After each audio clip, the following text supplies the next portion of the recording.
I wanna turn and focus more on the employees within OpenGov and maybe GovTech in general, right? You guys do a lot to in the fight against COVID. Perhaps it'll be interesting to know how the company or the organization as a whole thinks about the employee wellness, especially once everyone was started working from home. And even though there's still communication, there's a lot I would think a lot more isolation. So how did you guys think about taking care of the team? Yeah, absolutely. And mental wellness is this like really broad, this broad concept, and there's a lot of elements to that, right? And I'll just focus on a few. So I think one big thing about mental wellness and people's concern, if you talk about the big transition, right? Like even I have now worked more at home than I have in the office, and I never would imagine that because I joined last September. Yeah. And from Feb, we started working from home, which means like I spend more time at home than in work, which is radical. But and how do you transition? So if you think about that transition, which is a big transition that was unanticipated, what is the consequence on mental wellness? So what are some of the issues that might arise, right? So one is, if you think about the differences between the office and home, there is communication, right? It's a huge one because you used to pick up all this ambient information that about what's going on in the office, like and if something good will happen, somebody will say something, right?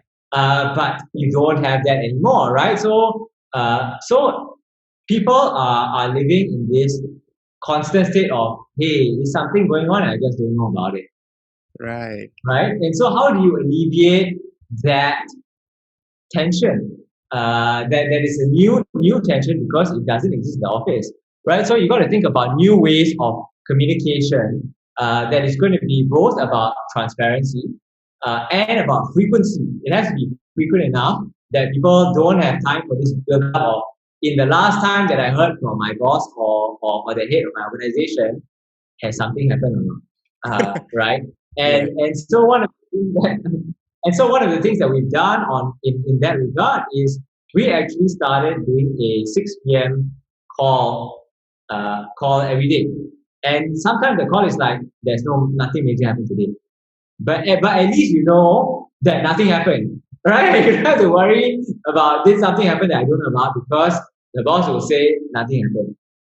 Right? And so that's at least a way. And the targets range from like 3 minutes to sometimes 15, 20 minutes if some major calls or major events happen. But at least you know at the end of every day, it's a great point. Okay? And in some of the second function, which is related to a second problem about working from home issue and an issue with mental wellness. And I faced this a lot my first month, and I know a lot of people are still facing it, which is when you work from home or outside the office, you no longer have spatial and temporal boundaries as much, right? Things blend into other. And what I mean is the space that you work and you live is the same. Last time, I live at home, I work at work, right? So I there's a spatial boundary. Then the time also got boundary, right? If I leave work at 6 or 7 p.m., then I come home and that time is safe and the space is safe for me. Now, because you have people are always at home, there is a sense sometimes that people are always reachable. And we've seen a creep from this, right? Look at like Microsoft survey or Microsoft Teams and Office, there are significantly more messages that are being exchanged outside of office hours. And so how do you then combat this issue of spatial and temporal boundaries? Right? So I, for example, I moved. I'm in my future kids' room, right here, because like at least it's a space that, and when I leave this space, I don't bring my laptop. Like I don't bring my laptop to the living room. I work in this space and that's it. And when I'm outside, I'm hanging out outside with my wife and we're chilling, right? So that I'm creating a spatial boundary for myself. Not everybody has that luxury, but you need to be able to figure out a way to designate a space. I think it's very important. Some people don't have the luxury actually have creative solutions. Another one of my public service friends, what she does is she's like, I don't have own space, but what I do is every day after work finishes, I take my laptop, I close the screen, I put it back. Okay? Every morning, I take out from the bag, then I open my laptop. Right? Then you feel like, at least you feel that difference and you feel that that cathartic feeling of like, okay, the whole day is over, I close my laptop, right? And I think that's a beautiful routine to create your own space. And in what the 6 p.m. call does, it creates a temporal boundary, a time to say, hey, 6 p.m. I know some people will work probably after that, but it's a clear signal that hey, 6 p.m. end of the day. And for me, I do take that as my end of day.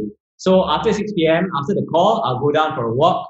I have a walk with my wife. We go around for about half an hour, and then we come back and eat dinner. In the rare events that I need to work, then I produce some work, but it's not often at all. But otherwise, it's a very clear temporal boundary, and it's great because there's some permanence and there's some sort of timing that other people around me can also rely on me for. And the final thing around temporal boundaries is one of the great things about using some of the tools like Slack, for example. We use Slack. A lot of our tech teams use Slack, especially the London teams, is you can choose the notifications. So after 6 p.m., no more notifications. You message me. If I happen to check, then okay. But if I'm not checking Slack, then too bad lah. You won't notify me. And if you really need me, you'll call me. You can call me on Slack. But people generally don't unless it's like super urgent, right? So that's actually quite nice to have a separate app, because if it's WhatsApp, for example, then it can become quite blurry because you send it, then naturally you will end up looking at WhatsApp. But with a separate app, actually it's quite nice because you create that boundary. And I know there's a lot of things I can say, but the last thing I'll say about working from home that I think is interesting, slightly different about what we do in terms of the communication space is one of the things that I miss, and we've onboarded people, as you must have, during the pandemic. It's so weird, right? Because last time I will always welcome them. A week later, I'll check in. I'll go over to the desk. How are you doing? Blah blah blah. You know, have you met this person? Let me introduce you. But now there are so many people who haven't met like 80% of the office. Right. So how do you encourage some of these casual conversations, informal conversations, whether it's among people who know each other but don't interact that frequently, but also for people who are newer to the organization and facilitate that, right? And so in Slack, we use an app called Dona, but I mean, the function is not hard. Basically, the idea is to randomize people and create a random pairing of people. And so we had this before. Before COVID, and what we did, it was once a month, you ping people and ping two people, and then you meet this one person. So in COVID, we said actually once a month is too infrequent. What we should do is we want to increase the frequency, we want to increase the variance of the people that you meet, but we also don't want it to have an additional cost to people in terms of time.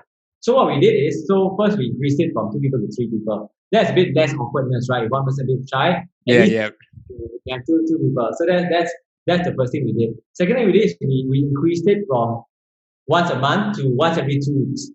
Right, so you double the frequency, but in order for the principle of let's not take up all your time, we halve the time. So the minimum duration is half an hour.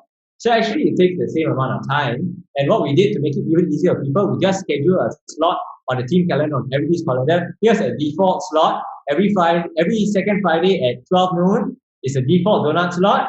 Everybody's cool, you just take the slot. You don't have to bother about scheduling.